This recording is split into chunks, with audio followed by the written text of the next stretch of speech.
કાકા ચેરમેન બોલું. શું તમે મને મેસેજ કર્યો તો પેલા ચણિયા ચોળીને લઈને? અરે આ બધા સોસાયટીમાં ચણિયા ચોળીના નામ ઉપર ટૂંકા કપડા પહેરીને આવે છે, એનું કંઈક કરો.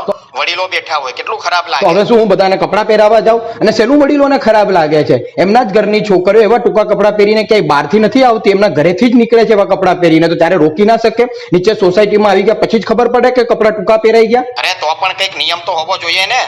સેના નીતિ નિયમો? આપણા સોસાયટીમાં ગરબા કોમન પ્લોટમાં થાય છે, પાર્ટી પ્લોટમાં નથી થતા કે એવા નિયમો હોય? અને બીજી વાત કાકા, આવા ટૂંકા કપડાં મારી બેન પણ પહેરીને આવે છે. અને બીજું, તમે ખોટું ના લગાડતા, પણ આવા ટૂંકા કપડાં તમારી છોકરી પણ પહેરીને આવે છે. અરે એટલે તો કહું છું, હું ઘરે કઈ કહી નથી શકતો. હું હમણાં કહેવા જાઉં ને તો મારે માથાકૂટ થાય છે, પણ સોસાયટીમાં કંઈક નિયમ હોય તો અમારે કઈ કેવું ન પડે. વાહ કાકા વાહ, તમે કઈ કહી નથી શકતા એટલે તમે મારા ખંભા ઉપર બંદૂક રાખો છો? તમે પોતાની છોકરીને કઈ કહી નથી શકતા અને મને આખા ગામની છોકરીઓને કહેવાનું કહો છો? કોઈ બી સંગઠનનો પ્રમુખ હોય કાં તો કોઈ બી ચેરમેન હોય ને, એ બી માણસ જ હોય છે. કોઈ બી એ